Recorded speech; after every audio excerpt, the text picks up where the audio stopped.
സാങ്കേതിക digital സർവകലാശാലകളിലെ VC നിയമനത്തിൽ നിർണായക ഇടപെടലുമായി സുപ്രീം കോടതി. നിരവധി തവണ കോടതി ഇടപെട്ടിട്ടും തീരുമാനമാകാത്ത പശ്ചാത്തലത്തിലാണ് നടപടി.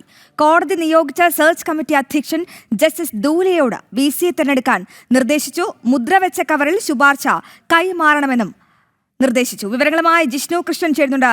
Jishnu, good afternoon. എന്തായാലും ഈ സാങ്കേതിക ഡിജിറ്റൽ സർവകലാശാലകളിലെ VC നിയമനത്തിൽ സുപ്രീം കോടതി നിർണായകമായ ഒരു ഇടപെടലാണ് നടത്തിയിരിക്കുന്നത്. എന്തൊക്കെ നിരീക്ഷണങ്ങളിൽ ഊന്നിയായിരുന്നു ഈ ഇടപെടൽ? ഒപ്പം ഈ ഗവർണറെയും സർക്കാരിനെയും ഒരുപോലെ പ്രതിരോധത്തിലാക്കുന്നതല്ലേ ഈ സുപ്രീം കോടതിയുടെ ഇടപെടൽ തീരുമാനം? എപ്പോഴാകും പുതിയ VCയെ തിരഞ്ഞെടുക്കുക? Aswathy, good afternoon. കേരളത്തിലെ സാങ്കേതിക ഡിജിറ്റൽ സർവകലാശാല വൈസ് ചാൻസലർ നിയമനത്തിൽ സർക്കാരും ഗവർണറും തമ്മിൽ സമവായത്തിലെത്താത്തതോടെയാണ് സുപ്രീം കോടതി ഒരു കർശന ഇടപെടൽ നടത്തിയിട്ടുള്ളത്. രണ്ട് സർവകലാശാലകളിലും വൈസ് ചാൻസലർ നിയമനം സുപ്രീം കോടതി നേരിട്ട് നടത്തും. ഇതിനായി കോടതി നിയോഗിച്ച ജസ്റ്റിസ് ദൂലിയ സമിതിയോട് വൈസ് ചാൻസലർ നിയമനത്തിനു വേണ്ടി ഓരോ പേരുകളും മുദ്രവെച്ച കവറിൽ നൽകാൻ ജസ്റ്റിസ് JB പർദേവാല അധ്യക്ഷനായിട്ടുള്ള ബെഞ്ച് നിർദ്ദേശിച്ചിട്ടുണ്ട്. ബുധനാഴ്ച വൈകിട്ടോടുകൂടി പട്ടിക കൈമാറണം.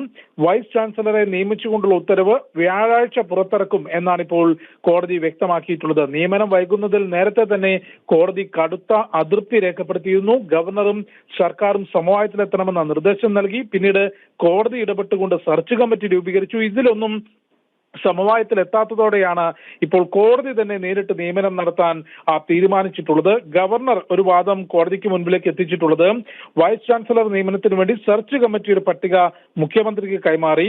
മുഖ്യമന്ത്രി ഗവർണർക്ക് ആ പട്ടിക കൈമാറുമ്പോൾ അതിന്റെ മെറിറ്റ് അട്ടിമറിച്ചുകൊണ്ടാണ് പട്ടിക നൽകിയിട്ടുള്ളത്. അതുകൊണ്ട് ആ പട്ടിക പ്രകാരം VC നിയമനം പൂർത്തിയാക്കാൻ സാധിക്കില്ല എന്നുള്ളതാണ് ഗവർണർ കോടതിക്ക് മുൻപാകെ എത്തിച്ചിട്ടുള്ളത്. ഒപ്പം ഇക്കാര്യങ്ങൾ അറിയിച്ചുകൊണ്ട് മുഖ്യമന്ത്രിക്ക് കത്ത് നൽകിയിട്ടുണ്ട് എന്ന കാര്യവും ഗവർണർ കോടതിയെ അറിയിച്ചു. ഏതായാലും ഡിജിറ്റൽ സാങ്കേതിക സർവകലാശാലകളിൽ ഇപ്പോൾ സുപ്രീം കോടതി VC നിയമനത്തിന് ഒരുങ്ങുകയാണ്. അതിനായി കോടതി നിയോഗിച്ച സെർച്ച് കമ്മിറ്റിയോട് പേര് നൽകാൻ ബുധനാഴ്ച വൈകിട്ടത്തിനുള്ളിൽ പേര് നൽകാനാണ് നിർദ്ദേശിച്ചത്. തീർച്ചയായും ജിഷ്ണു, അങ്ങനെ തന്നെയാണ്. സാങ്കേതിക ഡിജിറ്റൽ സർവകലാശാലകളിലെ VC നിയമനത്തിൽ നിർണായക ഇടപെടൽ നടത്തിയിരിക്കുകയാണ് സുപ്രീം കോടതി. അതായത് നിരവധി തവണ കോടതി ഇടപെട്ടിട്ടും തീരുമാനമാകാത്ത പശ്ചാത്തലത്തിലാണ് ഈ സുപ്രീം കോടതിയുടെ നടപടി.